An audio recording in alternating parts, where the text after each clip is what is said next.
Our almost the last timeline is going to be on urban life. What we're referring to is we have gone through the agricultural revolution in the end of the 16th and into the 1700s, which caused urbanization, right? Overcrowding. We've already talked about some of the problems, all right? Then we go into industrialization, where urbanization gets worse and overcrowding gets worse, because after the agricultural revolution, what do we also have? Right? We have population growth, right? So urbanization becomes quite heavy. And those problems get much worse. We won't go over much of the problems that we've talked about in other timelines.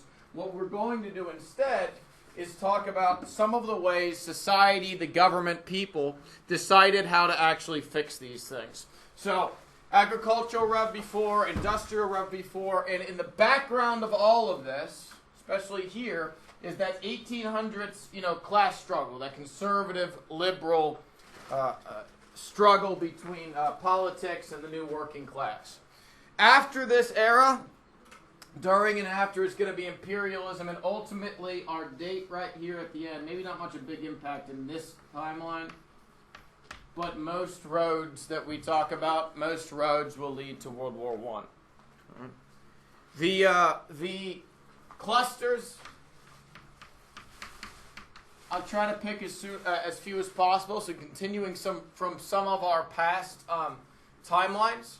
Go back and check. Look at the clusters when you study for the big test, all right? Is the social classes.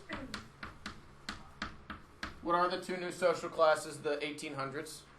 Bourgeoisie, the proletariat, right? We're going to talk about Karl Marx in this section finally, because he's going to use scientists or science to determine how society should work. And the other one I have is simply, it's the same as a couple other timelines about the agricultural revolution leading towards urbanization. All right? Now, first up is a couple old terms and a new one. Before this, ever since exploration, 1500s, 1600s, into the 1700s, what was our political system we used? What were countries focused on? Economic system. It's one of those words we use 1,000 times, especially with Louis XIII, Louis XIV. Mercantilism.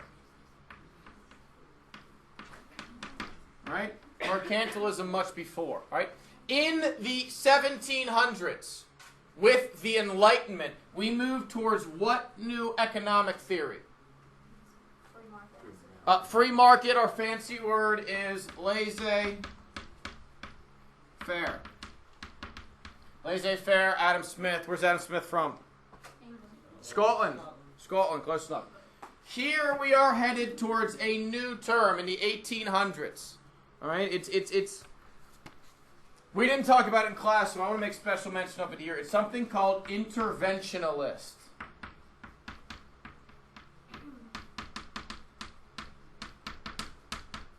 Interventionalist.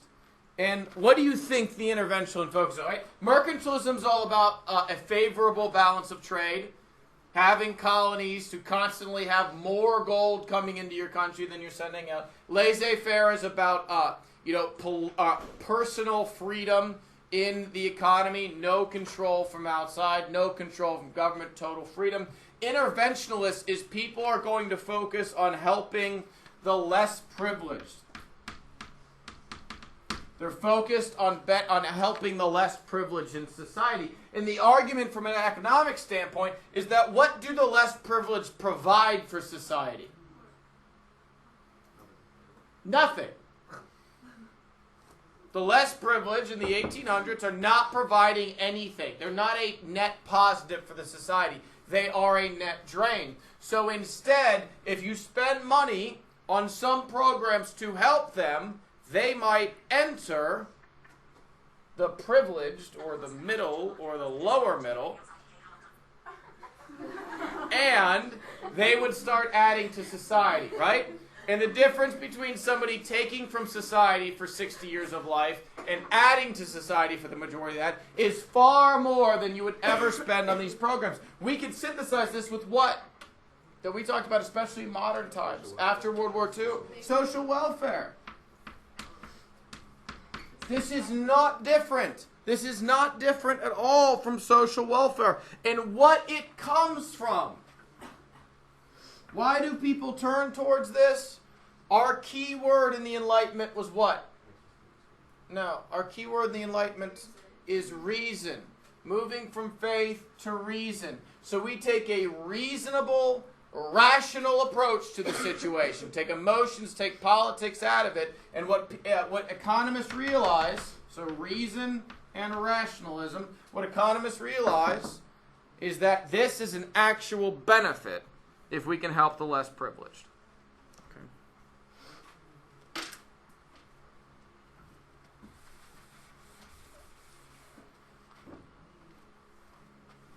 So this is the Industrial Rev. During the Industrial Revolution, there's two things that we should focus on. First off, and this is the big one. This one kind of explains a lot else. You could also argue this is a cluster, but anyway. The government, because of this, because of interventionist policy, the government in urban areas is going to expand. They are going to offer new programs to help society and help the urban life. They are going to, another good term to put, is they will modernize the city's infrastructure, the bones. They will modernize the infrastructure of these urban rights. And one way they do it, first off, you remember the problems they had? Go back and look at the old timeline, right?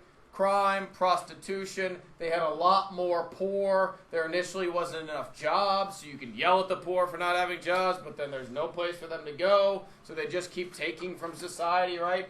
So they add police. They add more police, I should say. They expand the government's role in trying to limit and take care of crime. But the big one that we talked about, that you'll recognize, is public health. Public health. So many people were getting sick and miserable because of the states of the public. What's the big one we talked about? What one do you remember when we talked about cleaning up cities? Paris. We did talk about Paris more than anybody else. Pooh River, right? We talked about sewage. The first sewage put on clean water, too. The first sewage systems were built. We talked about London building its sewage system and running tours down through the underbelly of the city for a while. Paris still uses these sewage tunnels. Same ones they built in the mid-1800s under Napoleon III, right?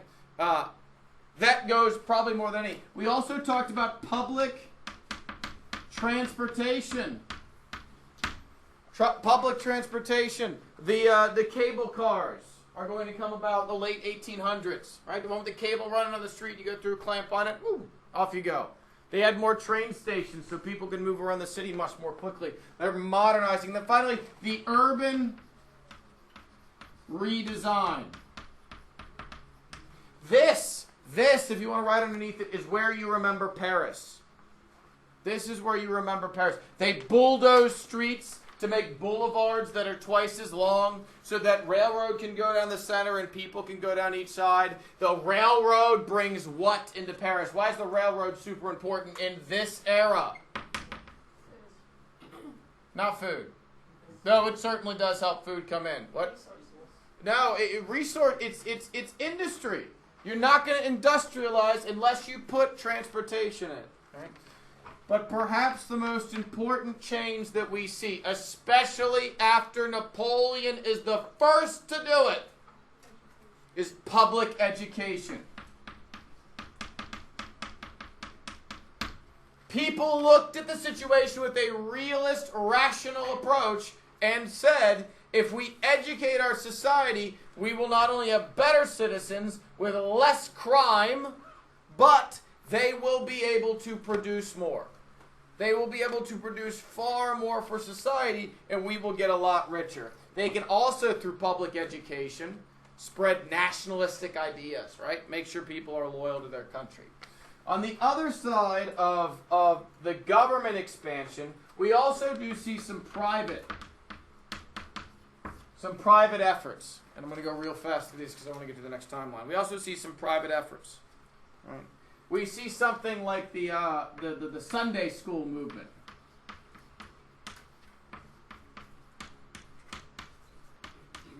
Which we never talked about, but the Sunday school movement of the 1800s is all about doing what?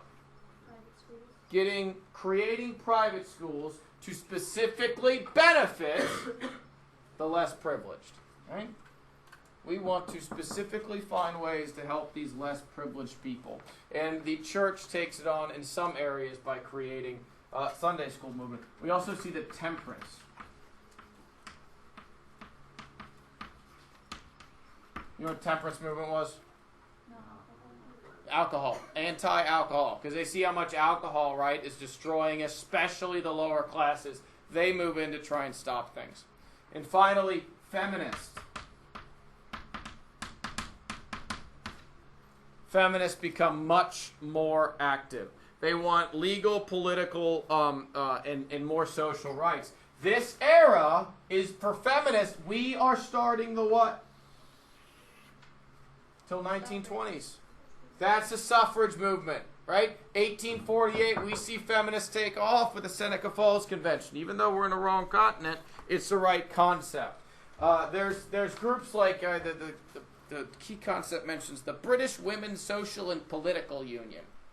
Copy my outline if you want to do it. And they focus specifically on working conditions. All right, 3 more. A new philosophy. And if we are coming from the era of the Enlightenment, look for the connections. The Enlightenment was about moving from faith to reason. So all of this is going to continue that theme. Reason has to be based on science. Something that's measurable. Empiricism, all the way back from Francis Bacon. From Rene Descartes, you have to be able to see, to experience something to believe it's true. And I'm pretty sure I made fun of this term yesterday because I'd never heard of it. 100% is actually a thing. Positivism.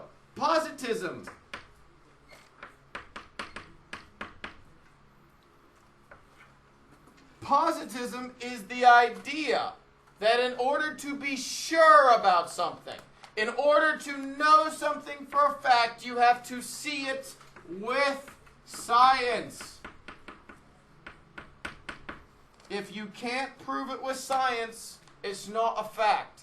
This synthesizes directly with the scientific revolution in Francis Bacon. Empiricism. He said if you cannot observe it, if you cannot feel it, taste it, smell it, it is not true. Right? This is the next step. We must use the scientific method, or nothing is certain. Right? That's all a part of reason and rationalism. I would add that to your clusters: reason and rationalism.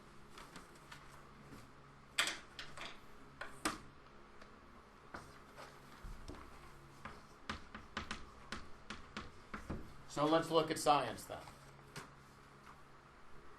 One of the biggest areas, what I'm getting at, one of the biggest areas where science took a step forward, medicine.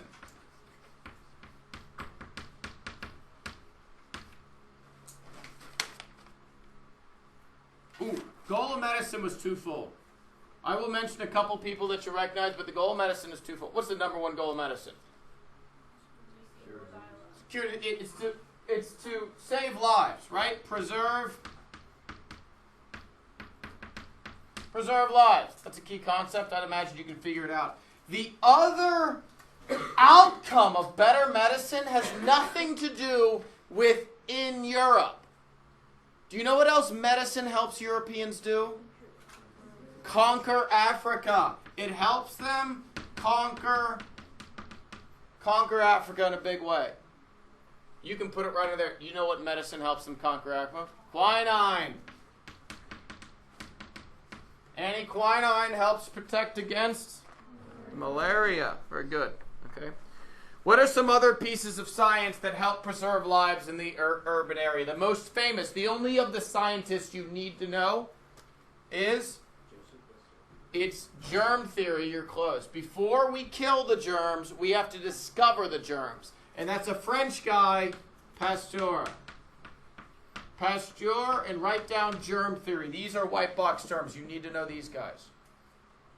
Louis Pasteur and germ theory. Before Louis Pasteur, guys, before the 1800s, what caused us to get sick? Bad smells. Bad smells. Or you go all the way back to Galen, right? Before the scientific revolution, it was an imbalance of liquids in your body, right? We finally figured out that there's living things that make us sick. Then, they don't mention his name in the key concepts, but you guys know it, is Lister, and he creates what? Antiseptics. Antiseptics is in the packet. They just don't have Lister with it. So that's your medicine. The other ways we use science is Science League. Maybe the most famous scientist of all time is who? Darwin. Darwin's. By the way, he invents, and the College Board writes it like this. You don't need to know all the steps of evolution. You don't need to know that he sailed on the HMS Beagle and went to the Galapagos, where my mom is going in a month. Have you ever been to the Galapagos? That's a new one for me. What you need to know is that he analyzes biological change and biological makeup through a new lens. What is the new lens that he uses? Positivism, where you need to have science to prove it, but the biggest one, I feel like I just wrote it, is reason and rationalism, right? Let's look at this with reason. A secular way of looking at things. Let's not assume, let's not guess. Let's only say what we can actually prove. Now, one negative for Darwin is that his ideas is going to lead towards what? Social Darwinism. White box term. Social Darwinism is the idea that not only have individual animals evolved, but the human race has evolved, and some pieces of the human race have evolved farther, right? We can use science. We can use positivism in the 1800s to prove, right, that whites are further evolved than blacks or Asians, right? That's the concept of social Darwinism, right?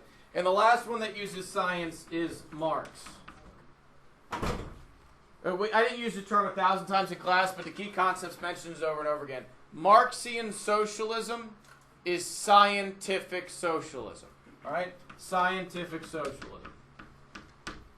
And we know the book by Karl Marx is the Communist Manifesto. He's right smack dab in the middle of the 1800s. He writes his book the same day, not the same day, I think the same year as Darwin's Origin of Species. I could be wrong on that, but they're close. Okay? His biggest enemy of socialism is what structure? Capitalism. Good, capitalism. And our last point for this one is art. And what are we seeing in art? What kind of art are we seeing? It is rationalism. You guys know who the most famous writer of this time is? It is the writer who, this key right here, like the reality of the Industrial Revolution, leads writers and artists to use ordinary people to illustrate,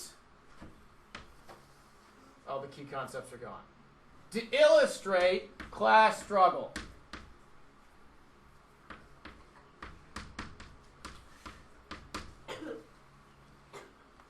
Long day for me too. Nope, most famous guy to do that. He wrote about an orphan. He wrote about class struggle during the French Revolution. He died halfway through writing a book called The Mystery of Edward Drood, and we never found out who killed him. You guys are disappointing.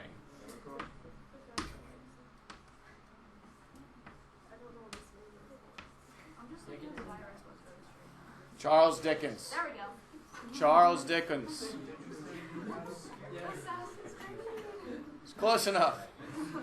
Better than Hooper's guess. Wait, is he a white box term? No, but he's the only one of the 10 gray box terms you know. The only other one I would know is a Russian. Who's the Russian guy who talks about ordinary people to paint the bigger picture? He writes the longest book you'll never read. He writes a book called War and Peace, which is about the lives of regular people during the invasion of Napoleon. It's Tolstoy. Leo Tolstoy. Write that down and then move on.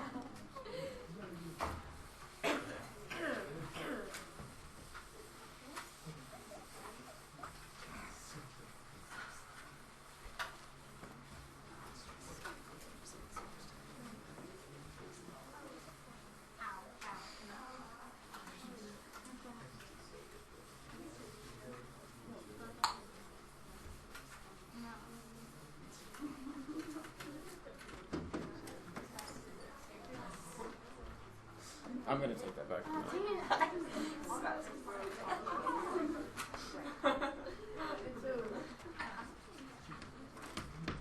Nationalism.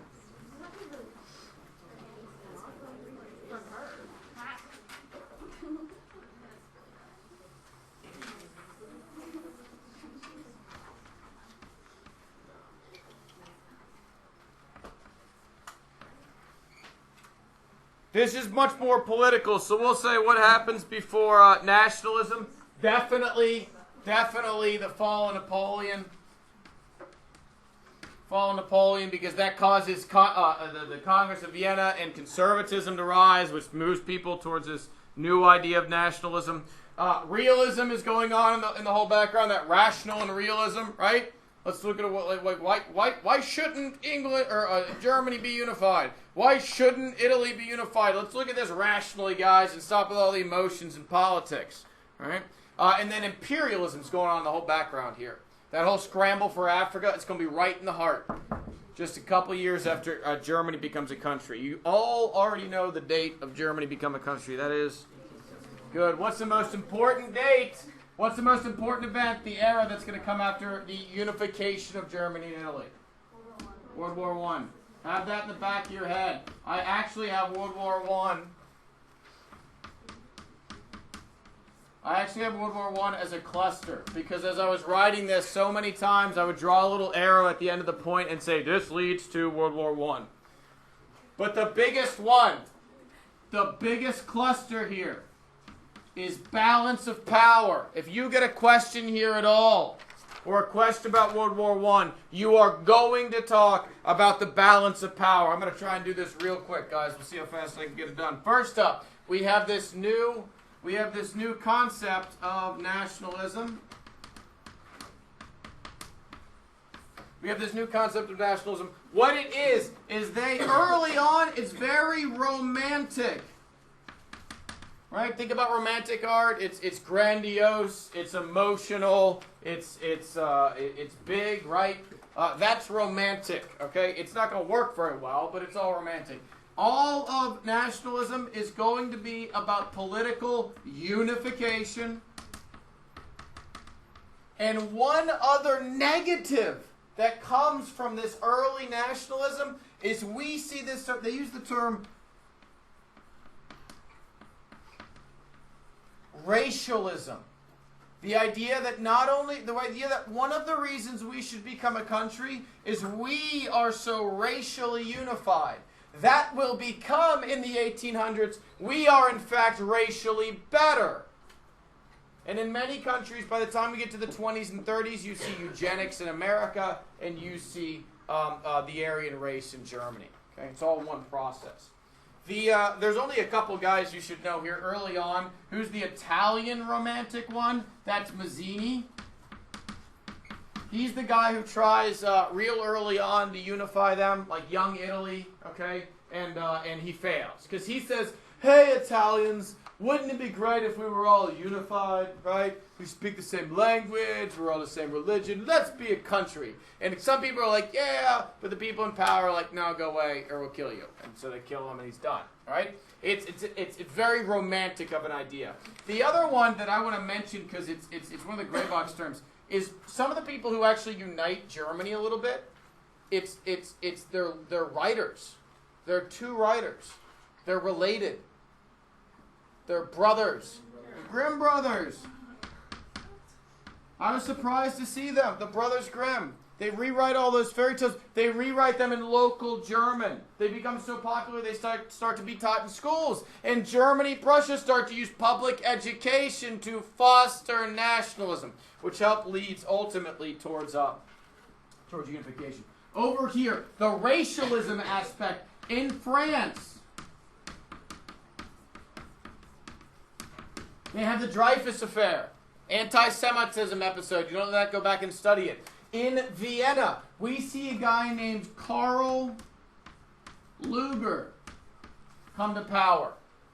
These are both very big anti-Semitism episodes. Karl Lueger is the mayor of Vienna. He inspires Adolf Hitler to build up the national race and target the Jews with a stab in the back miss. On the other side of all of this, we have a guy named Herzl. This always finds its way into the AP test. Herzl comes up with the idea that the Jews are searching for a homeland. And what do we call that? Zionism. That always seems to find its way on the College Board's test. So know what Zionism is, and Herzl's not a bad name to know. Now, the issue in all of this is that at the Congress of Vienna, they set up the group of ruling countries that are going to try and limit, that are going to try and hold back the liberals in Europe. Do you remember talking about, they called it the Concert of Europe? It's called the Concert of Europe or the Congress system. Please know that. Please know this. All right? It's a pretty big deal. And this is all about the conservatives. The conservatives regaining control. Well, in 1848, the conservatives take a nosedive.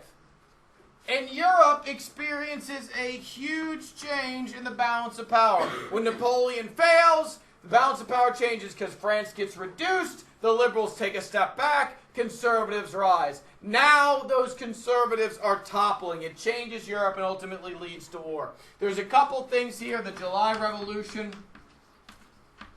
in France and the Crimean War. Crimean War really hurts the Ottomans. Guys, if you don't get these down, I'll have this uploaded by first bout, all right? Because I'm going to go fast. The Ottomans really, really weak. I wish I had a map. As the Ottomans go down, what area starts to want to rule itself? The Balkans. As the Ottomans fail because of the Crimean War, the old conservatives there fail, the Balkans all want nationalism, and the whole place just rips itself apart. That's important because Balkanization is ultimately going to do what? Lead to World War I. Good. This change in the balance of power is going to allow Italy and Germany to rise. What we see finally, maybe not finally, but here, is this new conservatism. We'd probably call it a liberal conservatism. This is the conservatism of Bismarck, of Cavour, of Victor Emmanuel. It is where you use the new powerful concept of nationalism to strengthen your hold on the states. Right? We saw in the mid 1800s, we saw Napoleon III. He's a new conservative, kind of liberal, but still ruling in the old way. He's the guy, by the way, you put a star on it. He's the guy who urbanizes Paris, right? He's the guy who does that, who bulldozes the streets. He's the guy who puts more police in. He's the guy who has social welfare programs, all right? But the two most famous and our gold star guys for the chapter are Cavour in Italy and Bismarck. Cavour in Italy and Bismarck in Germany. Cavour, there's one word you should know with both of these men. It's how they do business. Realpolitik. Write it down and write a big star next to it. Realpolitik is like balance of power. It's like nationalism. It's like Machiavellian. Throw it in an essay if you see the opportunity. Great word. Using reality in politics. Realpolitik is based in what? Reason and rationalism. Stop worrying about this and that, or the old way, or what God wants you to do, and just look at it in reality. Okay? And Garibaldi, you can write them down too. Bismarck, I'm almost there. I will finish sometime. Bismarck gets his own box. Right? Honestly, please rewrite down Realpolitik. It is imperative that you put him in any essay or point that you get him. What is he ultimately going to do? Bismarck is the best example of how the balance of power is going to change. He is the best example of him upsetting what Europe used to be and causing war. The last good example of this single man who did it? Napoleon Bonaparte. Right? He upset the balance of power of Europe so much they really go into a world war. Bismarck will make Germany so strong and make Europe so sick that they'll go in the largest war in human history. What does it say, World War II? Why don't you guys say something?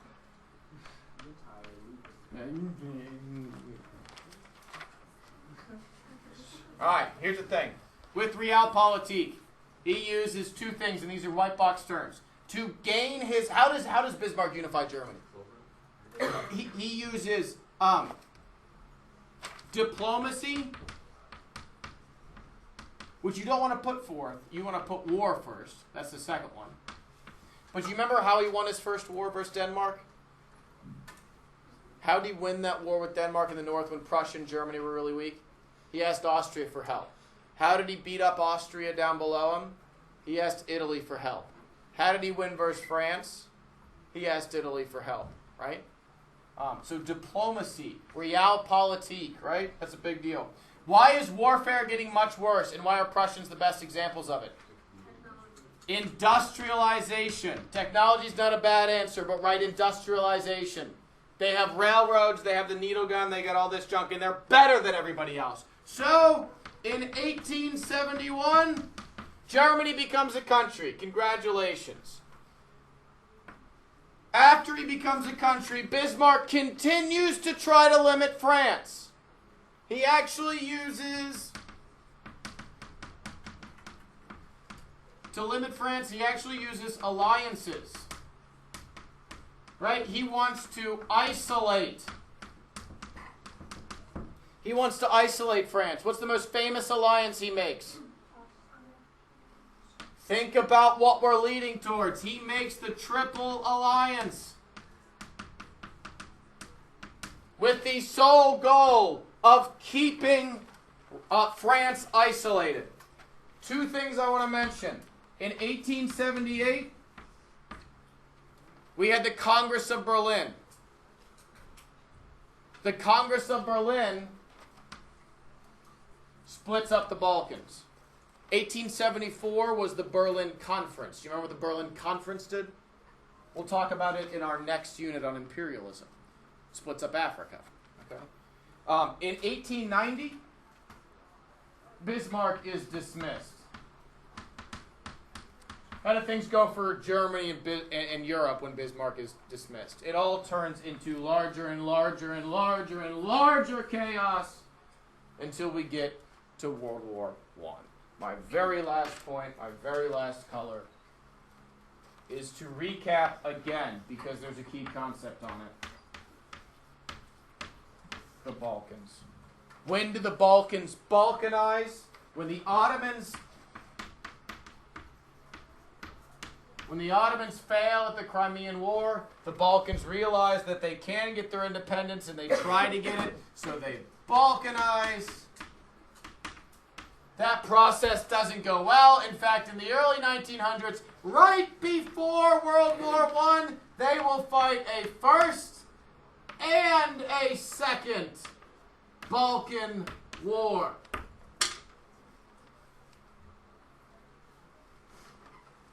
That will lead to chaos. That will lead to anger. That will lead to, on June 28, 1914, the assassination of Franz Ferdinand II and World War I. Thank you for coming, guys.